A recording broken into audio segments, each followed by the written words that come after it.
We have the vehicle now, and now the idea is we need to make sure that this vehicle that we have in here is in fact represents the police car. So in here, what we're going to do is we are going to find the contact forces on between the tires and the ground to make sure that it has the correct reactions and the correct to the correct weight of the vehicle. So Crown Victoria 2004, if we look at the specifications, it has 4,057 pounds is the total weight, the curb weight of this. And we have it says that 56% of that should be on the front. So if you multiply 4057 times 0.56, you have 2,271. So in the previous video, we were trying to get the front wheel to be at 271, and we are going to be doing that now to make sure that that number is exact, because we would like to have the vehicle be exact as the real car. So the very first thing is, if we click over here, the mass is going to be 4,057 pounds divided by 32.2 would give us the mass in slugs, as we are in the English system. And so if we were to make a test on this, this is what we have. These are the reactions in here. They are off the chart here.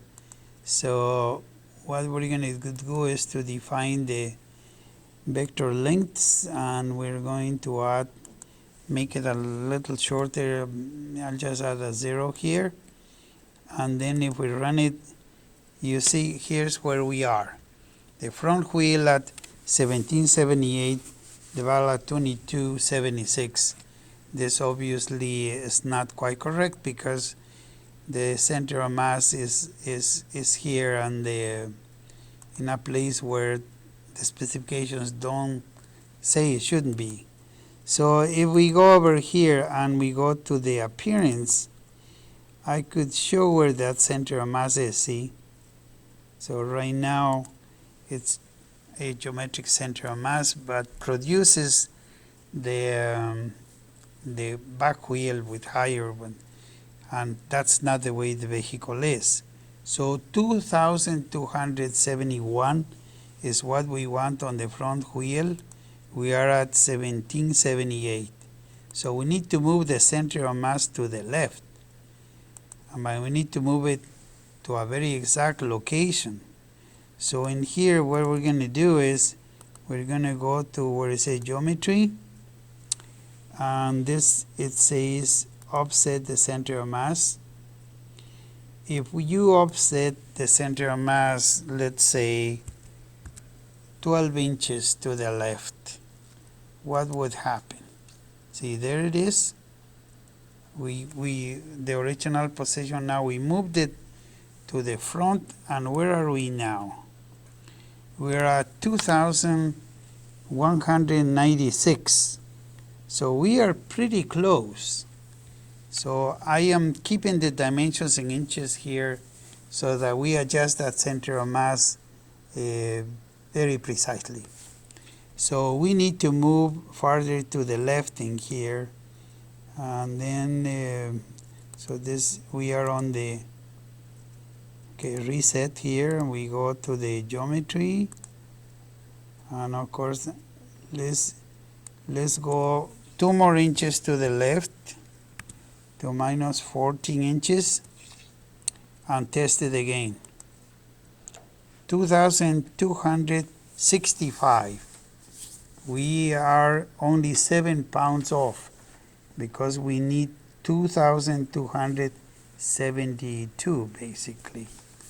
So I think we need to tune in a little bit more and tune in carefully so we don't go overboard.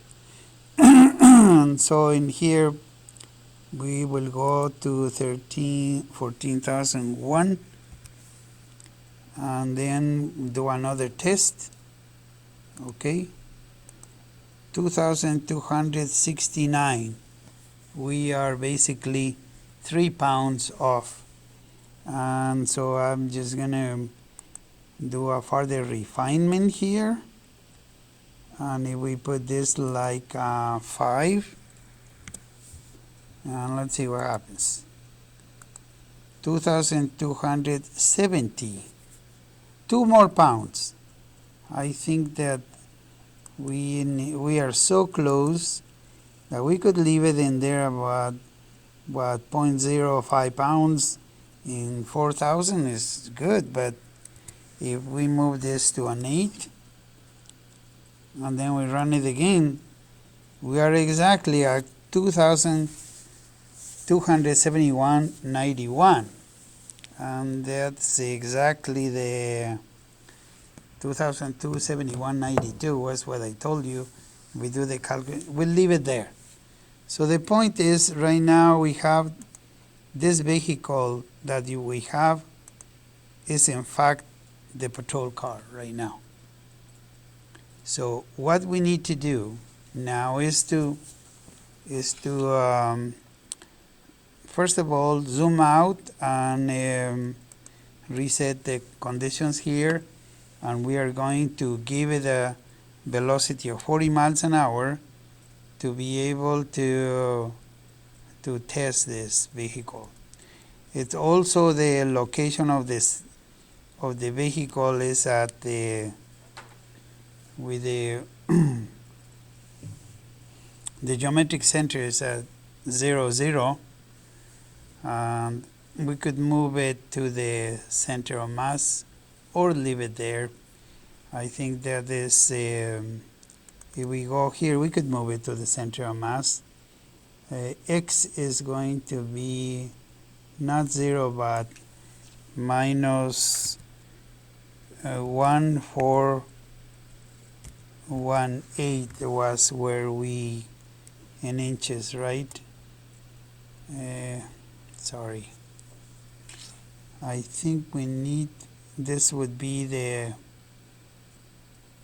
let's try here. The idea is to we need to move it to the right, move the car to the right so that it would be so go 14.18, and then now we have the center of mass coincide with the 0 measurement. So we're gonna keep the center of mass as our reference point in all the measurements we take, and we are going to give it a velocity on here on the is in inches per second. We need to change the units here. So we go to the view where it says numbers and units, and we say okay, now we keep on the English system, but we want the distance. Now we're gonna measure in feet, okay, and the mass will leave it like that. The force is in pounds, yes, but the velocity here, it would give me in feet per second here, because that's what we do. We have two choices: to convert 40 miles an hour to feet per second, or to make it here exactly on miles per hour. We can convert to feet per second later, but right now we want to give the vehicle an initial velocity of 40 miles an hour and see how it behaves. And of course we want to break it. So I am going to, because this thing 40 miles an hour is moving pretty fast, you know. In 40 miles an hour, it is in feet per second. This is 40 times 1.467. It travels 58 feet in 1 second. So it's pretty fast. We need to start the brakes not at the time 0, but let's make it like 0.2 seconds later so that we get starting there and we can measure it, and so the system is settled by then. So what we need to do this is to set a constraint to lock the wheels. Right there is going to be a constraint that will lock the wheels, and it says, when is it always to act? And I say no, do it when the time is bigger than 0.2 seconds. Yeah, so that's where this will act. Now we need to go to the back wheel and do the same thing. So all 4 wheels, we're going to slam them shut, locked at 0.2 seconds into the skid. So T and then bigger than 0.2 seconds, like this. Okay. And the vehicle now, the velocity C is in miles per hour. Because it's to the left, we put minus 40, right? Okay, and now we're gonna see how it goes. Well, there it takes off. Let's look at this from a little farther distance here. See, there you go. So it's still in here, the vehicle, we have the distance that we have as far as the road is concerned. I think we have about 120 feet. Yes, about 120 feet in here. But you see, there are several things that don't quite match yet, because what we have in here is that we need to take a look at the skid test from the CHP and make sure that the data that they have coincides with the simulation, and vice versa, that the simulation coincides with their data.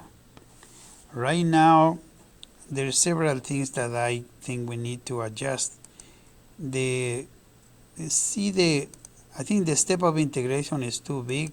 That's why we see that jumping, So I think we're going to go over here and define the accuracy of this. When you do the accuracy here, is doing every 500 of a second. But if I add a 0, it's going to do every 5 milliseconds. And so I'm going to get a much smoother riding here. You can see the vehicle is trying to brake, but it's not stopping in a reasonable distance. Why is that? The reason is that it has default values on the coefficient of friction of the road. It's at 0.3. That is almost very slippery surface. These are not realistic values. So the static coefficient of friction, we're going to put it at 0.85. And the kinetic coefficient of friction, we're going to put it at 0.8. Okay, we will compare these values to the CHP values in a little bit. But because the braking forces that produce the stopping of the vehicle are between the ground and the tire, both of them need to be on the same page with the same coefficient of friction, although the program will use the lowest value. So this is just to be on the safe side. I am going to put the same for all tires of the vehicle, coefficient of static friction at 0.85 and coefficient of kinetic friction at 0.8. now we're going to see a whole different picture, because now the car is going to stop in less distance, and that's exactly what we will see here. So let's get this a little bit more. Let's see over here. Okay.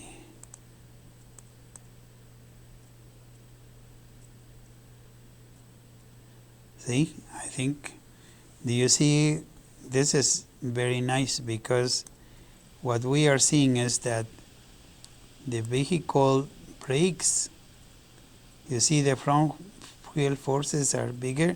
When it stops, it goes back to the static condition, the weight distribution of the vehicle.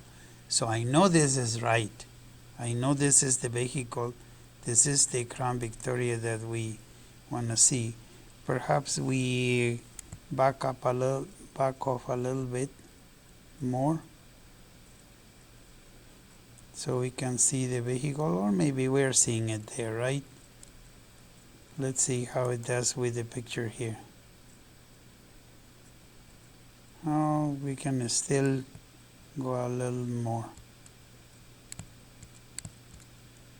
Reset.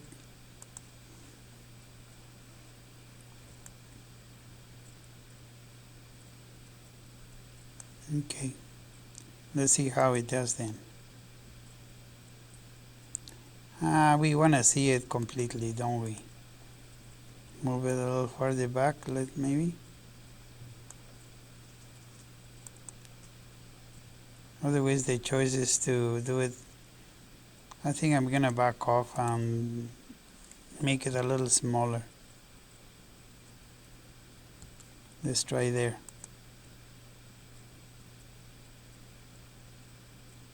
Yeah, that is good. So all we gotta do is maybe go a little farther back, and then we have a complete picture of the test. Okay, so now we need to do some controls, because you see, I need to measure first of all the time. Time is very important. Okay, then I need to measure, obviously, for this vehicle we need to define the vector, the velocity vector, and the acceleration, of course. There's the velocity vector, and then we are going to, let's just take a look at this, what it does with the velocity. Starts at 40 miles an hour, as you can see, but watch as it goes along how the velocity gets reduced until it's 0, right? So you could actually see the velocity vector, how it shrinks, you see? They finally disappears. Now, if we have the vehicle here, let's look at the acceleration here. Define the acceleration vector right here, and then watch this. See, the green vector is to the left, and then this is very nice because you can see the reactions and you can see the velocity and the acceleration. The beauty of the simulation compared to the real test is that we can make it go back at every stage that we want. And you'll see here, if we go back here, we make it go back to any position that we want. So you could see in here, see, let's go farther back. If we examine this in detail, because we can see, let's do the reset. Starts over there, right?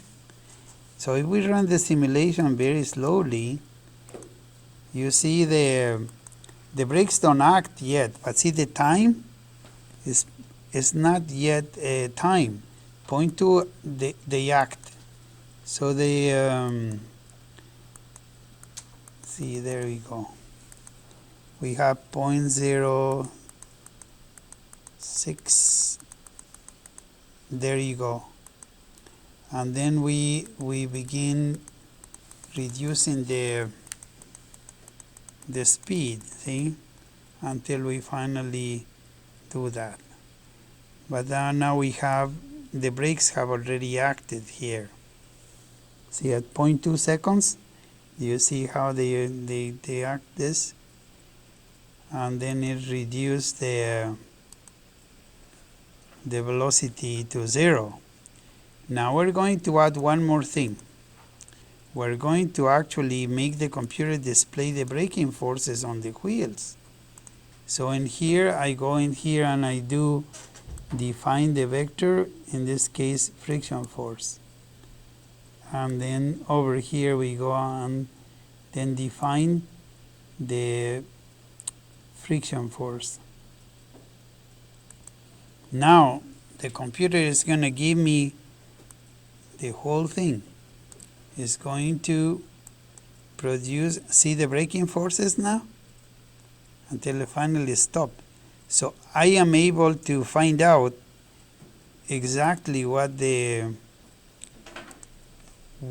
happened. So you see here it starts, the time is 0.06. At 0.2 we could make it even start braking sooner, but just so that we measure it from the time that it starts braking. You see here at 0.2 still the brakes don't act. One more step, look how the brakes set, and they go. See how the brakes are there? There's braking forces in here. We could make it bigger if you want to see it, and it gives you the values what they are. As you can see, the velocity reducing at every step. It's at 36 miles right now. Of course, if we can make it advance a little faster, 27.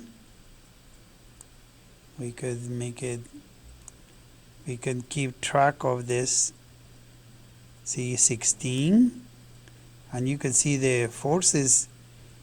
As you can see very clearly, the forces are 3,000 pounds on the reaction on the front, and 2,500 pound braking force on the front, 700 on the back.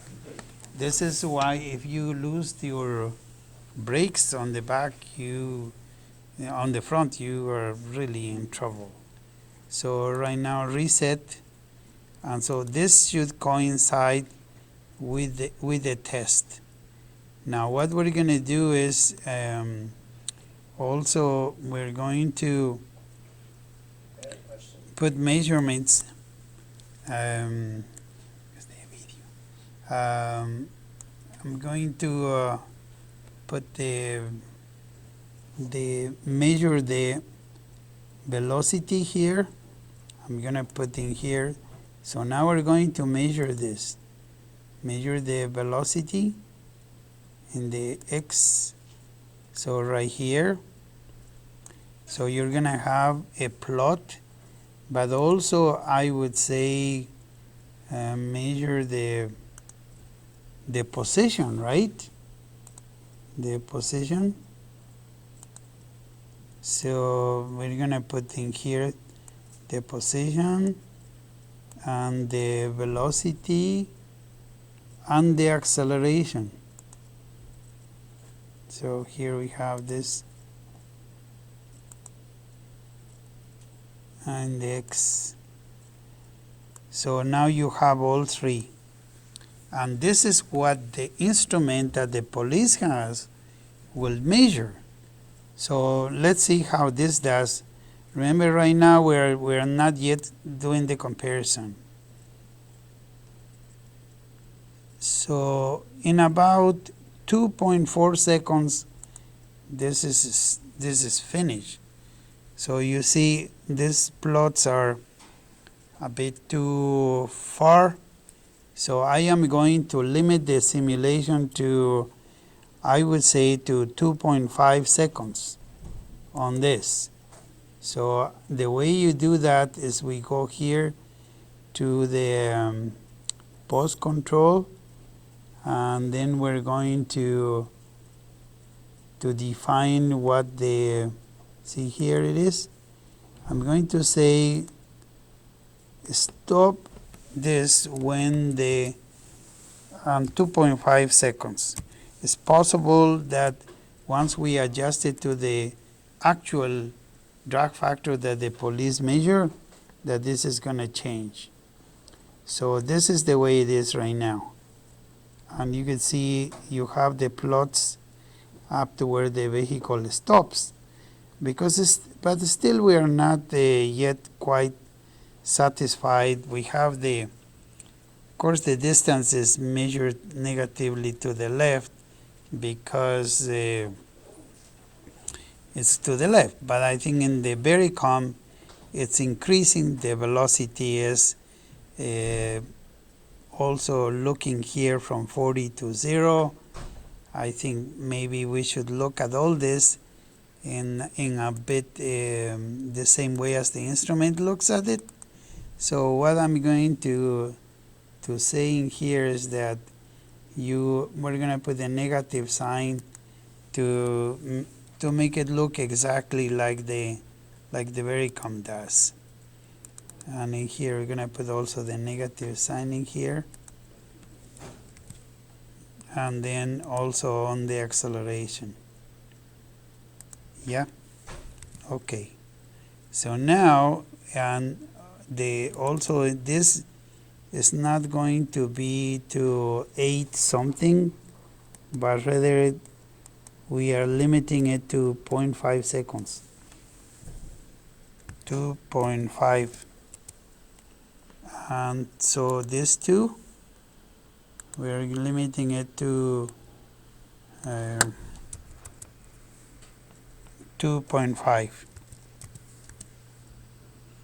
And then this one is going to be also at 2.5. So what we're doing right now is making it look exactly like the instrument does. See? And in fact they look like this. This when the instrument looks for the velocity, for the position, the velocity, and the acceleration this way. I think in here we are still 2.5. The plot is not quite right. So we are going to this says at 5. No, it's 2.5.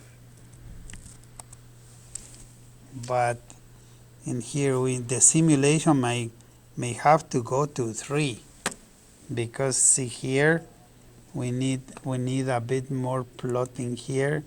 So under the post control I am going to increase this to 3 seconds, and then we will measure it exactly what the police got, and this should be the same. So in here we don't need this. There you go.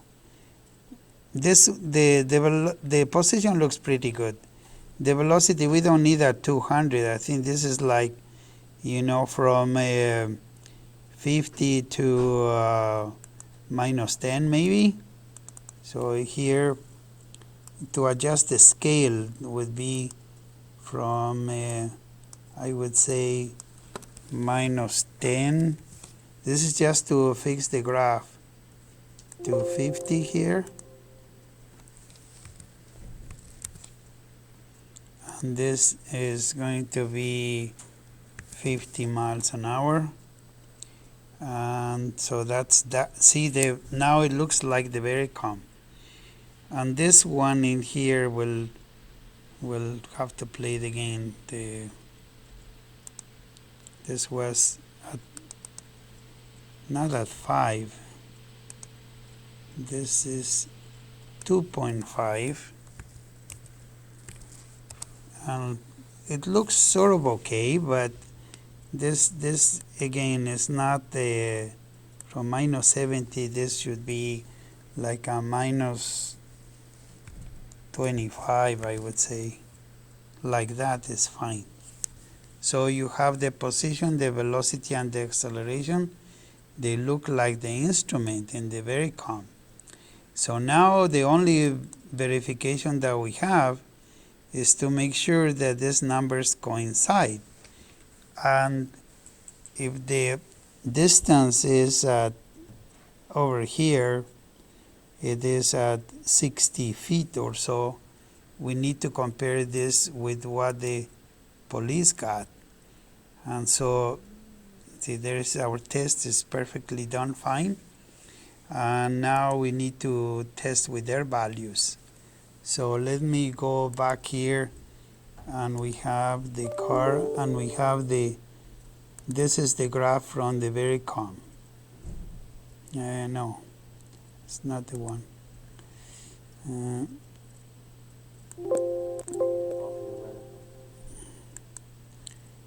So in here we have this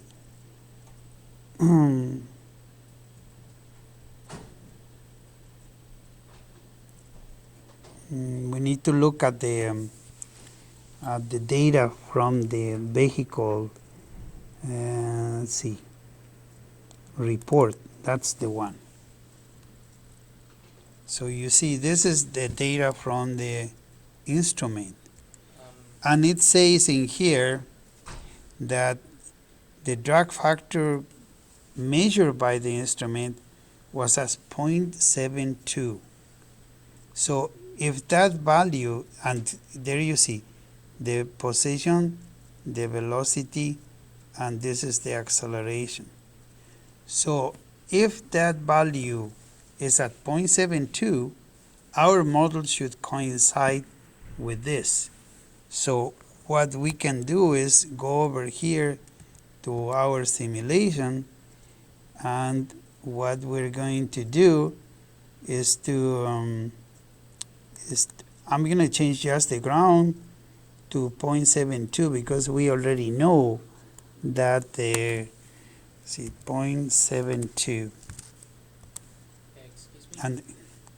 and this number in here we're gonna say is run like this, and these numbers coincide with the data from the Vericom.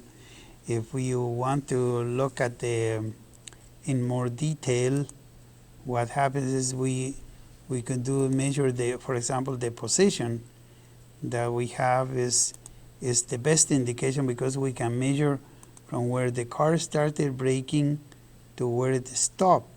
So in here you have this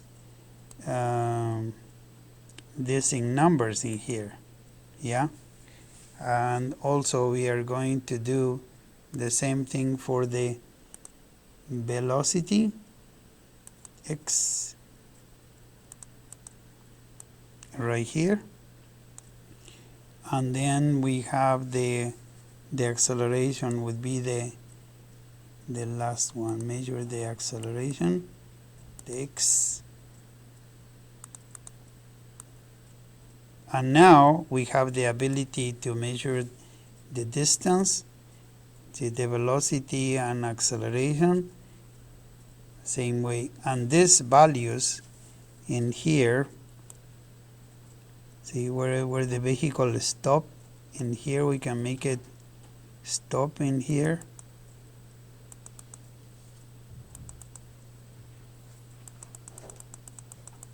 right there, have to coincide with the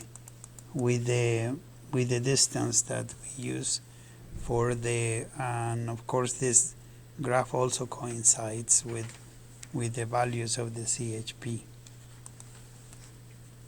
So this way we have verified the simulation and the experiment.